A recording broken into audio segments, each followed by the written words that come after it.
Amateurs de physique iconoclaste, bonjour. Je vais reprendre mes réflexions sur la relativité, ou plus exactement sur ce que j'avais appelé la relativité revisitée, l'erreur d'Einstein, en étant très provocateur, simplement pour attirer l'attention. Et puis finalement, c'est parce que c'est ce que je pense aussi. Alors, j'en suis à la 4e vidéo maintenant. Les références des 3 premières figurent avec la présentation de celle-ci. Donc, si vous voulez les revoir, vous pourrez les revoir. J'étais parti de ce petit livre, signé par Einstein lui-même, dans lequel il expliquait la relativité. Nous sommes là sur la relativité restreinte, bien sûr. Alors, ce petit calcul est la démonstration de la transformation de Lorentz, telle que Einstein l'a décrit dans son livre.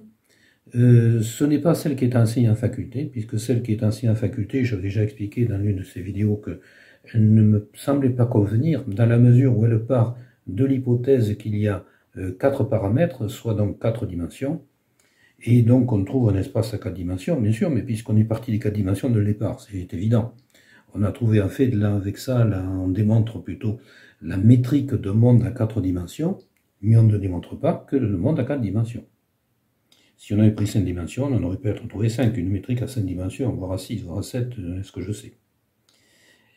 Et alors, donc, j'avais expliqué tout cela, j'avais expliqué que j'étais relativement sceptique sur certaines choses, en particulier dans cette démonstration reprise par Einstein, démonstration donc de la transformation de Lorentz, toujours.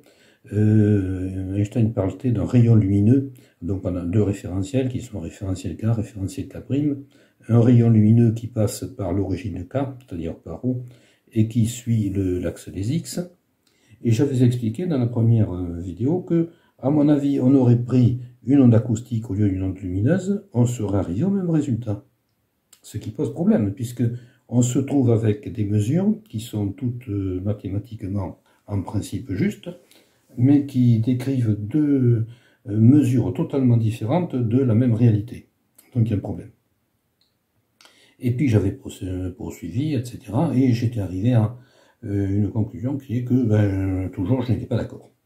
Alors je poursuis ça, et là je suis arrivé à une autre réflexion. Donc voici toujours la démonstration de la transformation de Lorentz, avec nos 2 référentiels K et K', et donc on fait notre petit calcul, etc.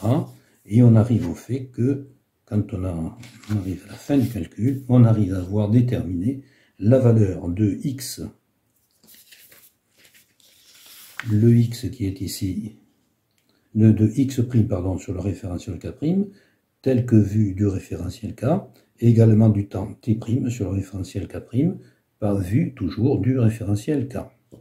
Et nous arrivons à la conclusion que x' est égal à x moins vt sur racine de 1 moins v2 sur c2, et que t' est égal à t moins v sur c2x sur racine de 1 moins v2 sur c2.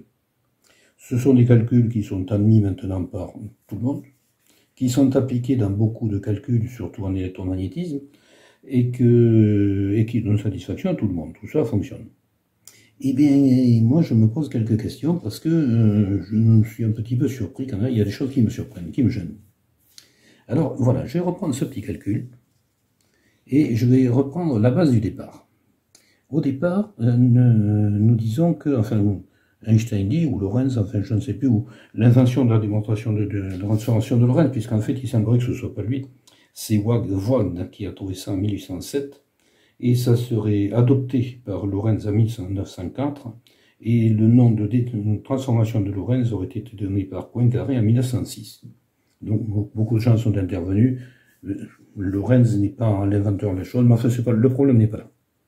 Donc l'inventeur de la chose dit il y a un rayon lumineux qui traverse l'axe des X, et donc l'axe des X', puisqu'ils sont confondus dans cette affaire-là, et on peut conclure que la longueur X ici est égale à Ct, c'est-à-dire la vitesse de la lumière multipliée par le temps. Rien de plus logique. Et également sur l'axe sur K', X' est égal à Ct'. Voilà. Ce qui nous donne donc X' moins Ct' égale 0. Et alors ça m'intéressait, parce que je me suis dit, si X' moins Ct' égale 0, ce qui est vrai là, Si on reprend les valeurs de x' et de ct', on doit trouver 0. Parce qu'en mathématiques, en principe, il y a toujours réciprocité.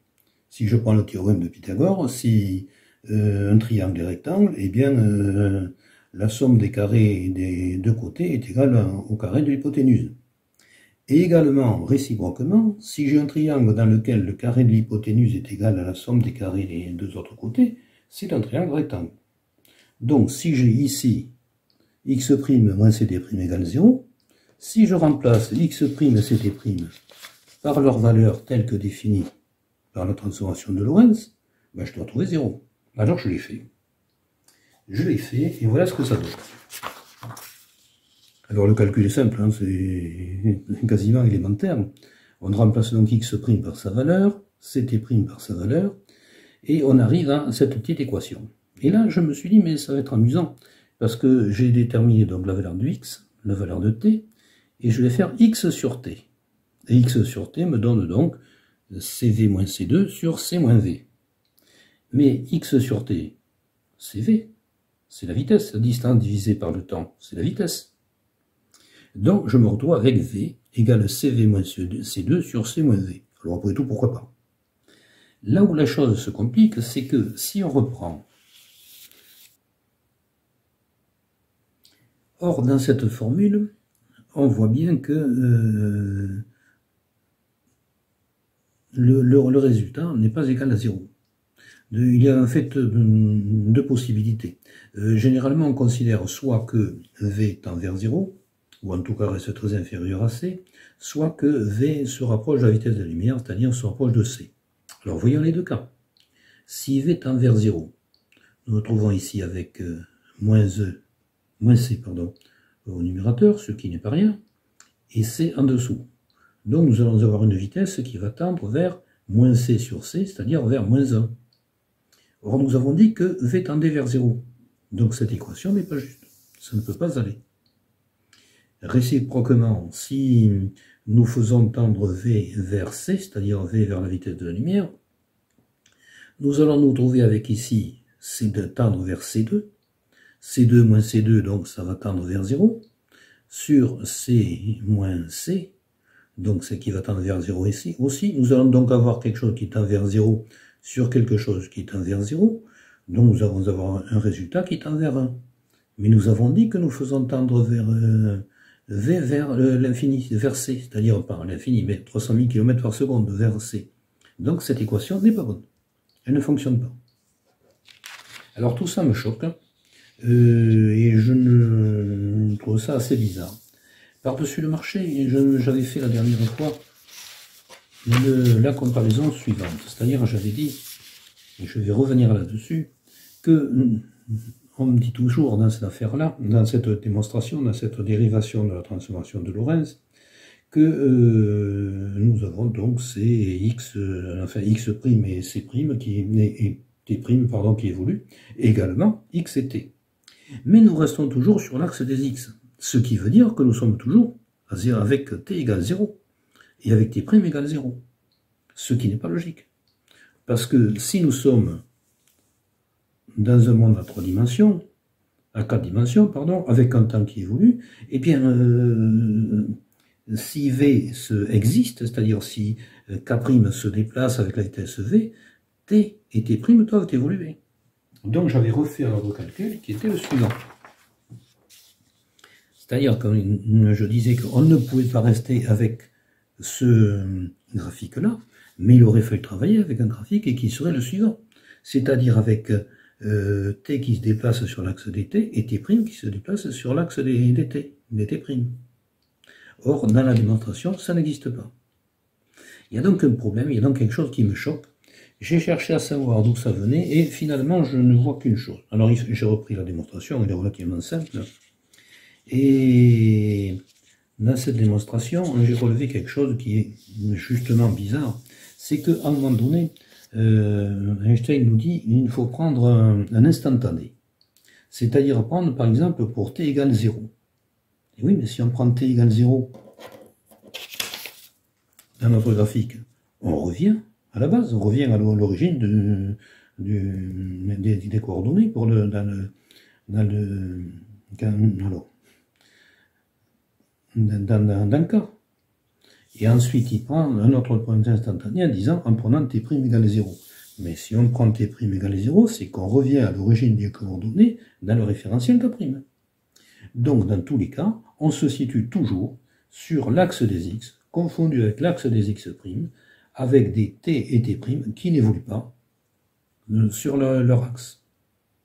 Et on se trouve à ce moment-là avec des coefficients, une sorte de coefficients qu'on applique ensuite, très bien ensuite, mais on est toujours sur t et t' égale 0. Ce qui m'amène toujours à penser que la transformation de Lorentz, c'est quelque chose de très bien, on est bien d'accord, mais il n'y a pas d'espace-temps dans cette affaire-là.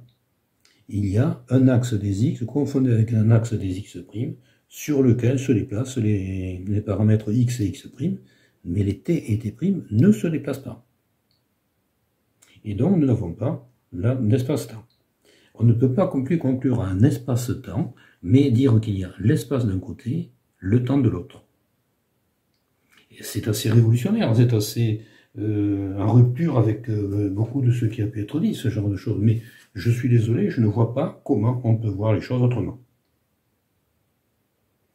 Je ne vois qu'une solution, c'est que on ne peut pas. L'axe des t est quand même un petit peu particulier. Le temps est quelque chose qui se déplace tout seul.